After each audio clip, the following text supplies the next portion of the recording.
Saram, dear listeners, and welcome once again to a fresh episode of Radio Sai Bhajan Classroom. Today we take up a bhajan which has been a request of one of our listeners, and this bhajan adores Bhagwan as the one who is also worshipped by those who pray to Lord Jesus Christ. The first line of the bhajan goes like this. दीन दुखियों के तारण कारण. So as we begin to learn this bhajan, we will also explore the raga behind this composition, the beat, and will spend good amount of time understanding the significance of every word of this bhajan, which is composed in the language Sanskrit. So let's get started with the lyrics of the bhajan. दीन दुखियों के तारण कारण. तुम हो ईसा मसीहा, ओ साई बाबा. दीन दुखियों के तारण कारण. धर्म उद्धारण भक्त परायण. आदि नारायण साई. अलख निरंजन भव भय भंजन. परति नारायण साई.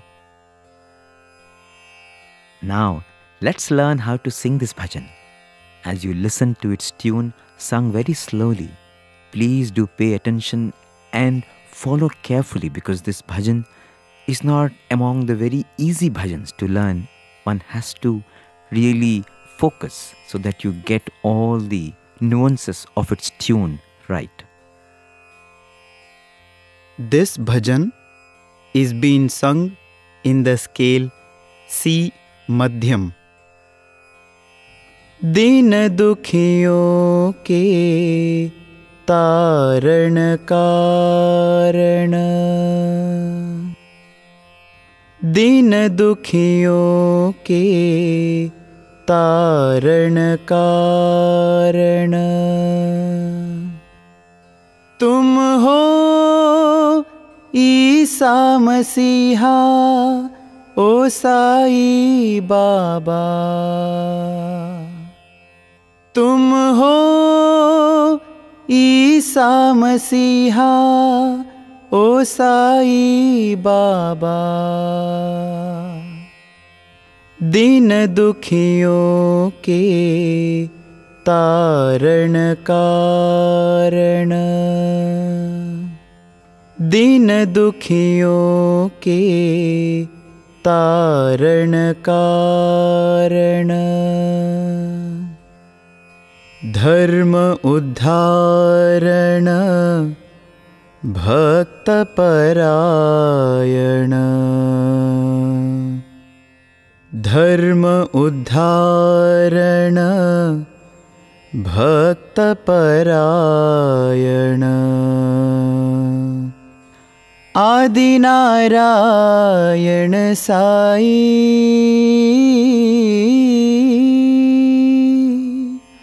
आदि नारायण साई.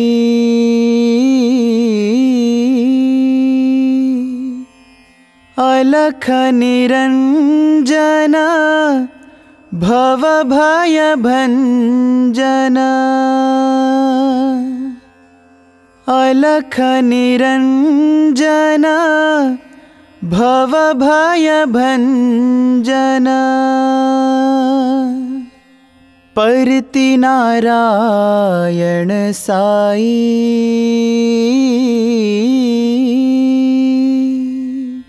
परति Narayan Sai.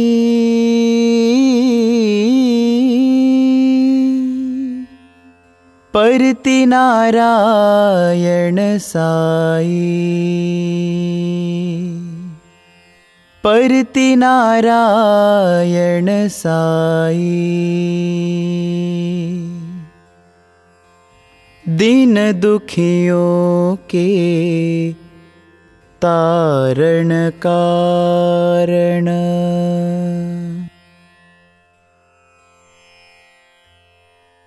So that's how the lovely tune of this bhajan flows. And for those of us who are keen students of music, it would be very interesting for us to know the different notes and the raga or ragas that are involved in this beautiful tune. To help us in this understanding, we have Brother Anirudh.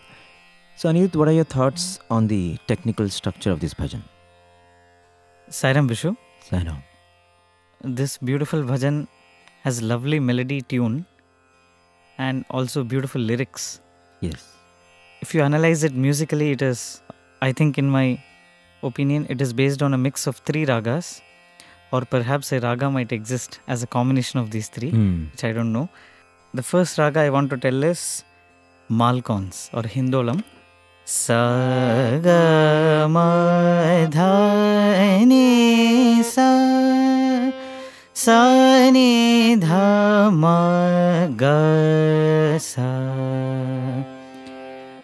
It is a very popular raga and we have many Sai bhajans in this.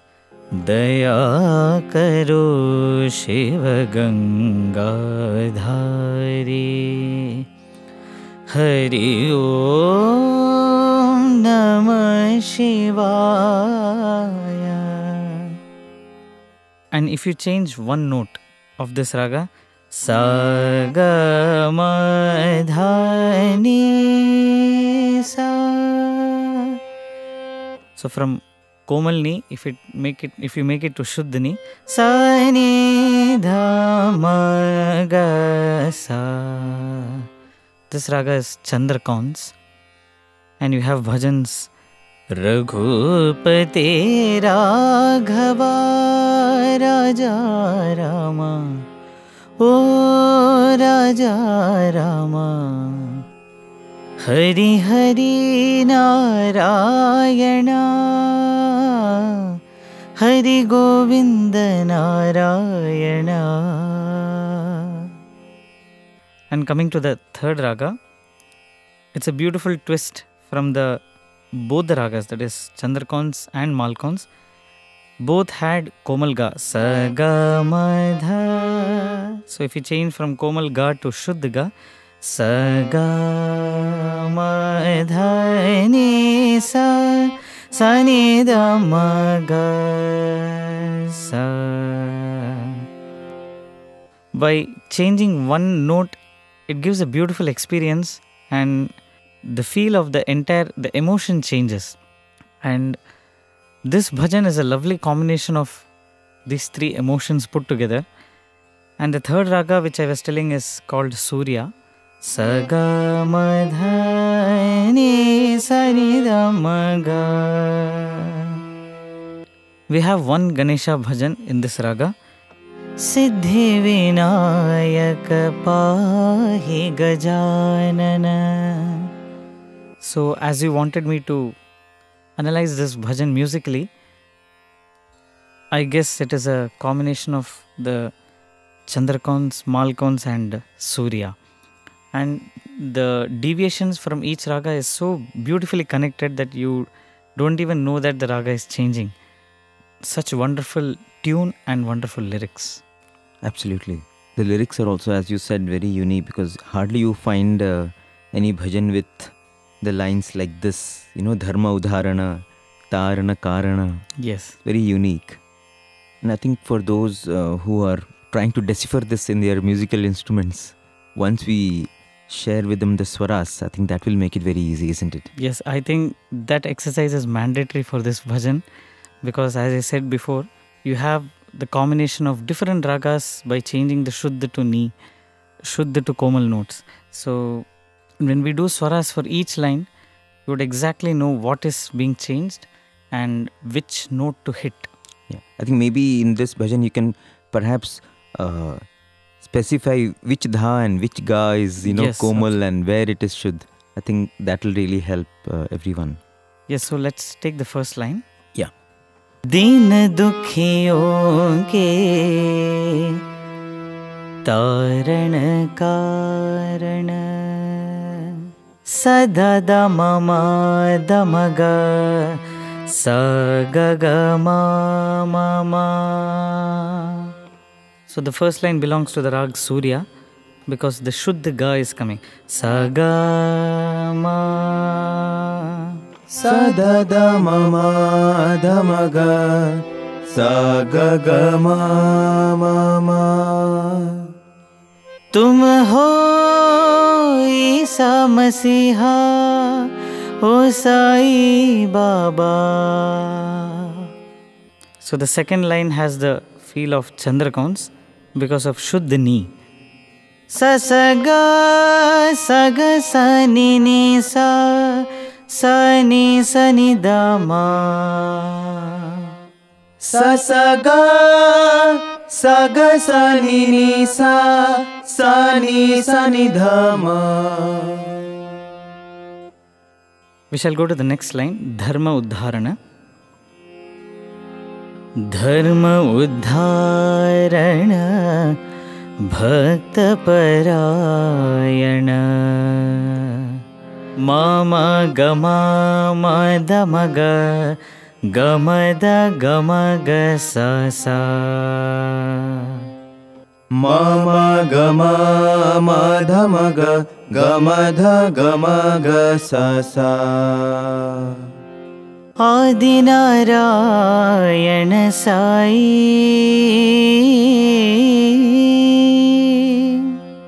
Sa sa sa ni da ma da da ni sa ni da ni sa.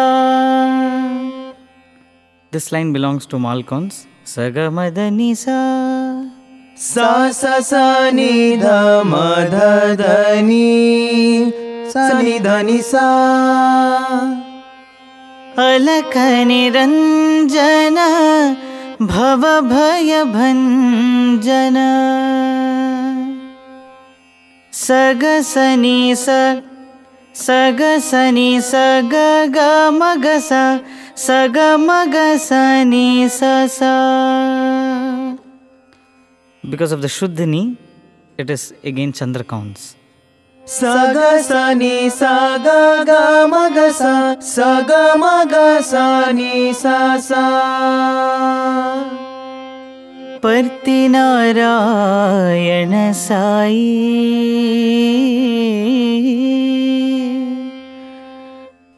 sa sa sa ni da ma da da ni sa ni da ni sa. Sa sa sa ni dha ma dha da ni sa ni dha ni sa. Parthi Narayana Sai sa sa sa ni da ma ga ma. So it connects back to Rag Surya, so that the first line Deena Dukhiyon ke Taran Karan is also in Surya. Let's do the swara for this last line. Sa sa sa ni da ma ga ma. The ga here is Shuddha ga. Sa sa sa ni dha ma ga ma.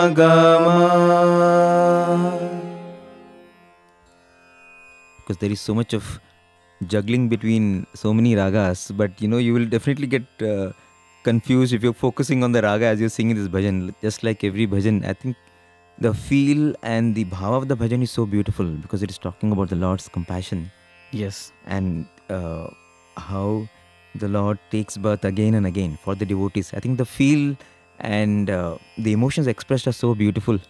Yes, it doesn't have any boundary. Yeah, it does not have any boundary, and you can just be lost in the meaning that it conveys and where it can take you if you focus on the bhava really.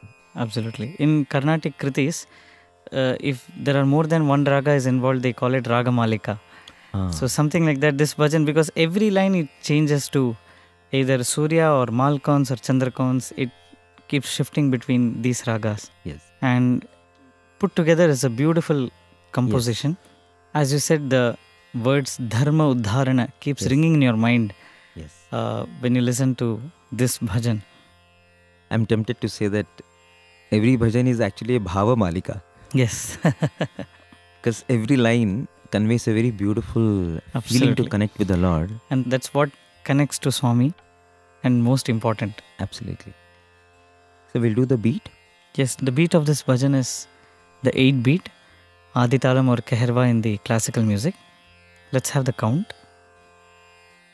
1, 2, 3, 4. 1, 2, 3, 4, 1. दीन दुखियों के तारण कारण, दीन दुखियों के तारण कारण, तुम हो ईसा मसीहा ओ साई बाबा, तुम हो ईसा मसीहा ओ Sai Baba. Yet another lovely bhajan. We've tried to understand and derive the joy of singing with a little more understanding of its raga, its tala and the beat. Thank you so much, Anirudh and Anand. Thank you, Vishu. Sai Ram. Sai Ram. So with that, let's spend more time now understanding the significance of every word of this bhajan. If you take the first line, Deena Dukhiyon ke Taran Karan. In fact, in this bhajan, the first 2 lines make one line when it comes to what the bhajan is trying to convey. The idea that is explained in the first line is actually split into 2 lines. Deena Dukhiyon ke Taran Karan, tum ho Isa Masiha o Sai Baba. Deena Dukhiyon ke refers to those who are weak, who are distressed.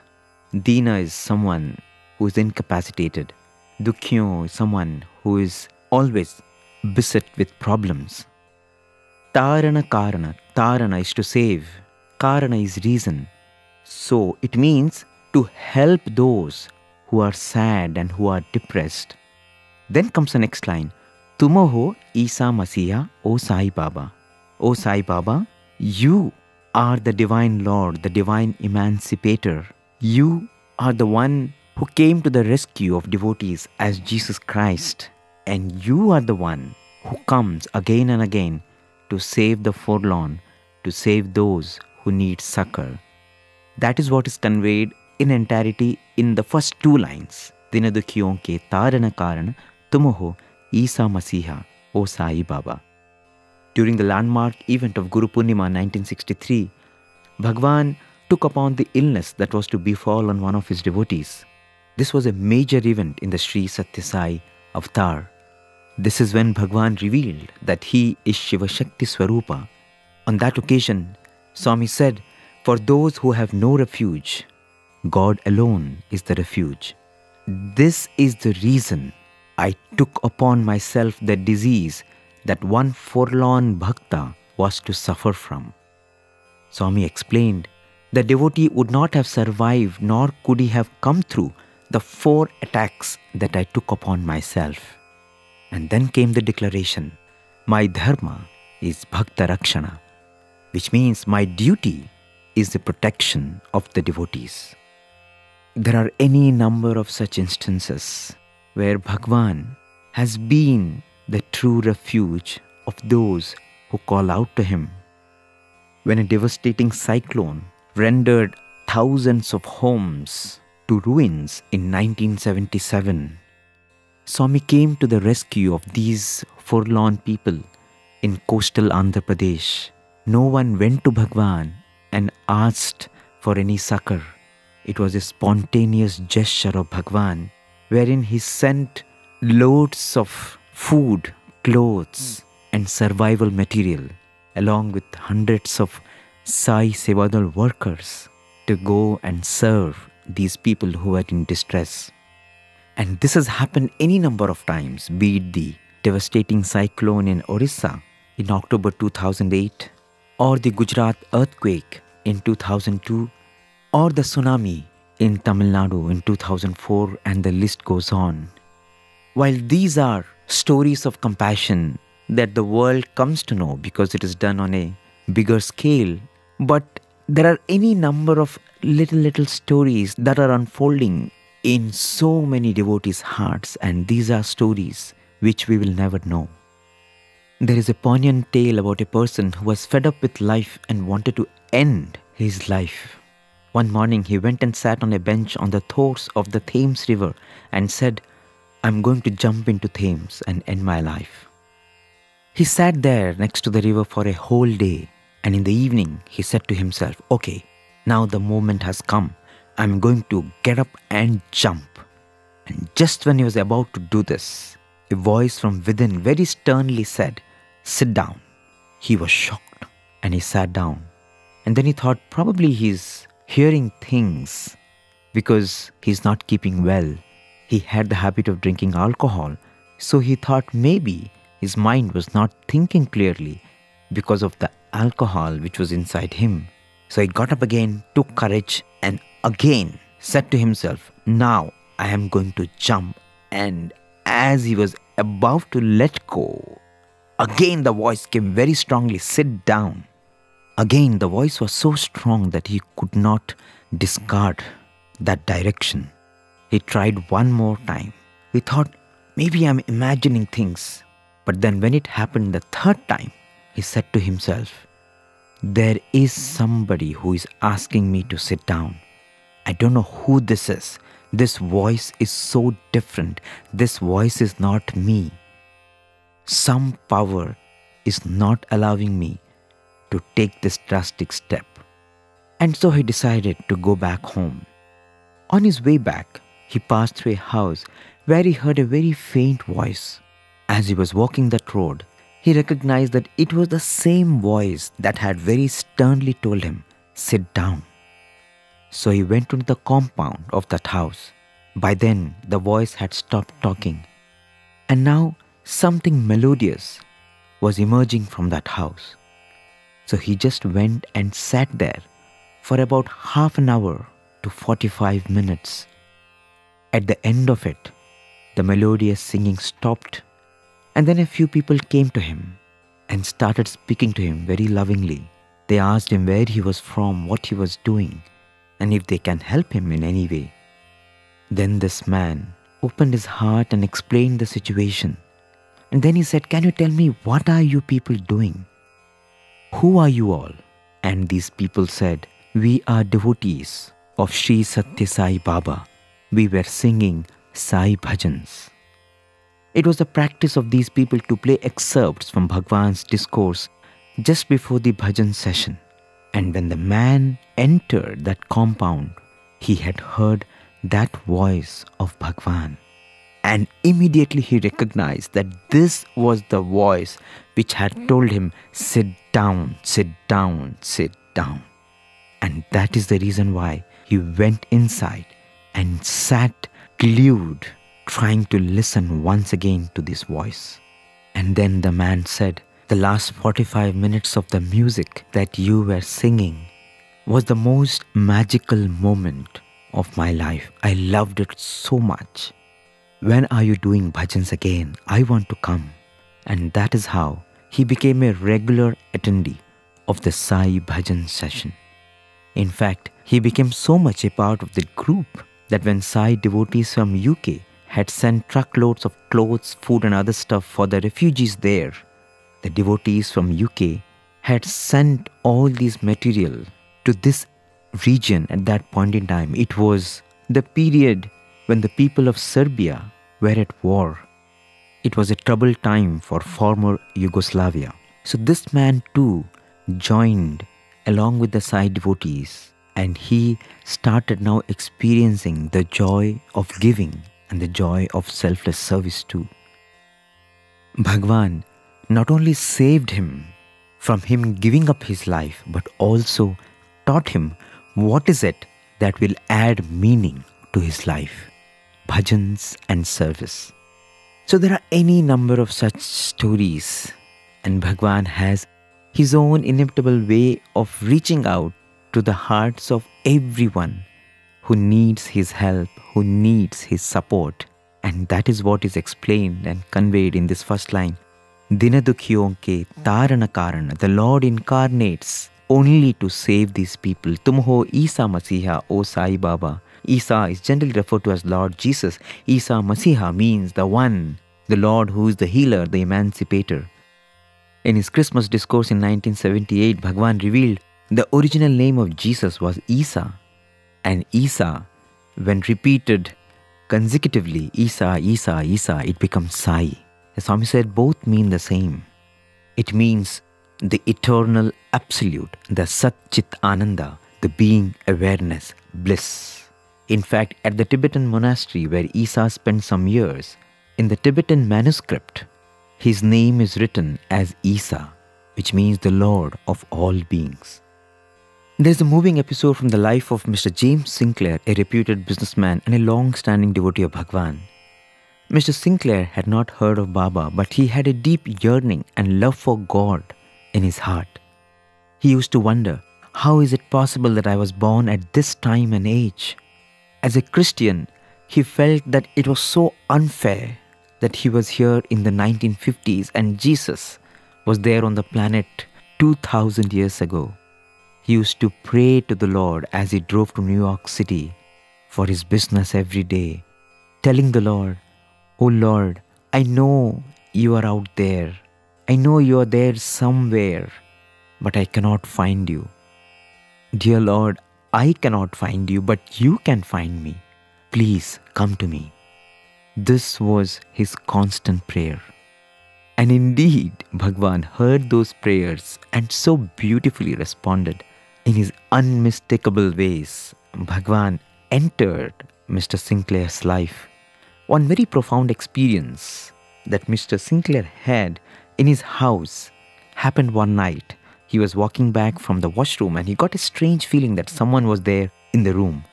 So he says, "I turned around and I saw this figure. I did not have the slightest idea who he was. This handsome figure dressed in a long orange robe with a shock of hair. You wouldn't believe this man was standing there and looking at me so powerfully, so silently. I nearly jumped out of my skin. But even before I could gather my wits, he was gone and I was left dazed." And this happened once again. And now it was a different scene. I was in my meditation room. When I came out of my meditation one morning, this beautiful orange-robed man was standing there in front of me. I rubbed my eyes. I thought, is this an imagination? But this person was really standing there. And he actually motioned as if asking me to touch his feet. So I knelt down and did touch his soft feet. When I looked up, he had disappeared. Mr. Sinclair at that point in time had no idea who this man in orange was. Many months later, when he came to Bhagwan, Bhagwan reaffirmed what was going on in his mind. During his very first visit to Prashantinilayam, Swami gave him and his wife an interview. And as soon as Mr. Sinclair entered the room, Bhagwan said, "I came to you twice."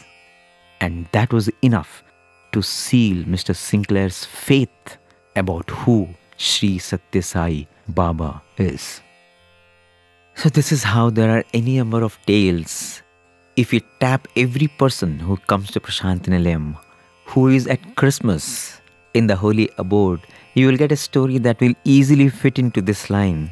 Deena Dukhiyon ke Taran Karan, tum ho Isa Masiha, O Sai Baba. Let's move on to the next line. Dharma Uddharan, Bhakta Parayana. Dharma is righteousness. Uddharana refers to the one who is the emancipator. Bhakta Parayana refers to the one who is ever dedicated to his devotees. The story of Kalpagiri is a story of a base metal turning into gold with the loving touch of Bhagwan. This is recorded in the second volume of Satyam Shivam Sundaram. Kalpagiri had committed a murder and escaped the police in his area. He silently went towards the Himalayas in the north. He donned ochre robes and wandered from monastery to monastery, trying to smoother the squeaks of his conscience by chanting the name of God. He spent 4 years in this manner. He met many saints, sages and spiritual aspirants and read many sacred books, discussed the role of bhakti, jnana and karma, tried to understand how man can release himself from the bondage and soon he became proficient in the dialectic of non-duality. And after a few years, he decided that he could safely venture into the older familiar regions. He extended his pilgrimage to many places in South India, including Bengaluru. There he was told that a new Shirdi has now emerged in Puttaparthi. So he boarded a train, got down at Penukonda and took a bus to Prashantinilayam. Bhagwan called Kalpagiri in for an interview and chided him. Swami admonished him and said, "Why postpone for another birth the suffering which you must undergo in return for your misdeed?" Bhagwan went up to his room and brought white clothes for him and told him to wear these in place of the ochre ones. He commanded him to go to the police in his area and give himself up. Bhagwan even gave him the fare for his ticket and blessed him with precious Vibhuti Prasadam. And finally, Bhagwan assured him, saying, "Go, confess and undergo cheerfully whatever punishment they ultimately give you. I bless you. You will not be hanged. I promise you, your life will be saved. Your neck shall wear a japamala, a rosary, which I shall myself put around it. And I will do this when you come to me after your sentence is over." So when Kalpagiri emerged from Bhagwan's interview room, there was a new glint in his eye, fresh vigor in his voice and lightness in his gait. He felt truly that Bhagwan is God come down to save him. So he decided to obey his command. He went and confessed to the police, and the death sentence that the judge had pronounced was now compounded by the President of India into a sentence of life imprisonment. And during the weeks when the petition for presidential mercy was being considered, Kalpagiri in his cell was telling his neighbors and others that he had met the incarnation of the Lord at Puttaparthi. And then he mentioned to them that Bhagwan had assured him that mercy will be shown, and Bhagwan would himself give him a rosary when he finished his term. And that is exactly what happened. He was released with presidential mercy, and he came to Bhagwan. Bhagwan blessed him with that rosary for him to start a new life. Dharma Uddharana Bhakta Parayana. He is the one who takes form again and again for the sake of devotees and to restore righteousness in this world, to transform people from the path of unrighteousness to the path of truth and honesty. Let's move on to the next line. Adi means ancient. Narayana is a conjunction of two words, Nara and Ayana. Nara in Sanskrit means water. Ayana refers to a resting place. So Narayana means the one whose resting place is water or the ocean. In fact, Lord Narayana is most often depicted as the one reclining on the ocean of milk. But that is the superficial meaning of the name Narayana. The word Nara can be further interpreted as Na-Ra. Ra means to perish. Na is no. Nara means that which does not perish. Therefore, this refers to Jivatmas or living entities or individual souls because the soul never dies. Once we get this understanding, Narayana means the one whose ayana or resting place is in all naras, in all living entities. To put it differently, Narayana is the one who abides in every being. He is the all-pervasive Lord. And that is what is substantiated by the Vedic declaration Antar Bahishya Tat Sarvam Vyapya Narayana Sthitaha. Narayana is present inside, outside, everywhere. Adi Narayana Sai refers to that Lord who is present everywhere, the same all-pervasive, omnipresent Lord who came down as Sai. Let's move on to the next line. Alakha Niranjana Bhava Bhaya Bhanjana.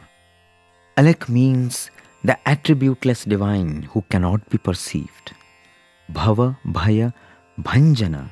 Bhanjana means to destroy. Bhava Bhaya is the fear of worldly existence, the one who is beyond all attributes and who destroys our worldly fears. In this line, we pray to that inscrutable divine Lord.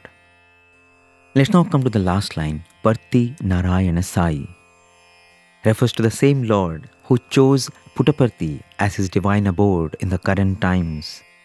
The same all-pervasive Lord every time chooses different sacred spots on earth every time he takes a human form.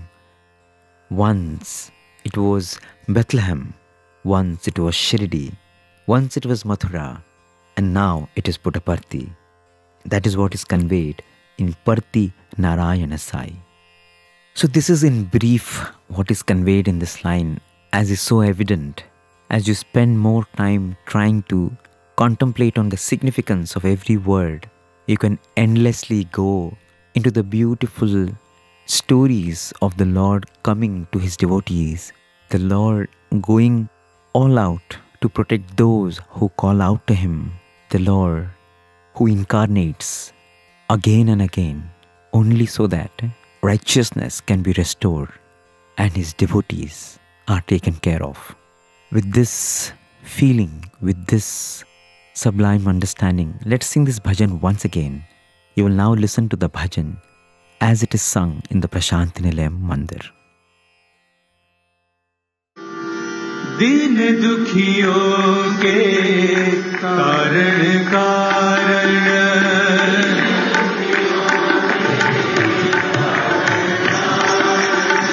दीन दुखियों के तारण कारण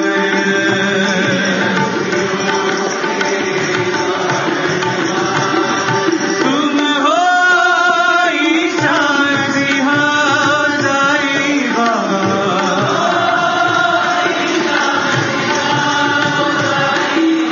तुम हो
दीन दुखियों के तारण तारण।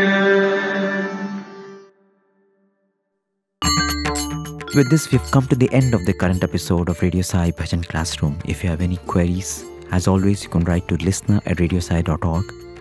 You can also send us your comments on our WhatsApp number 9393-258-258.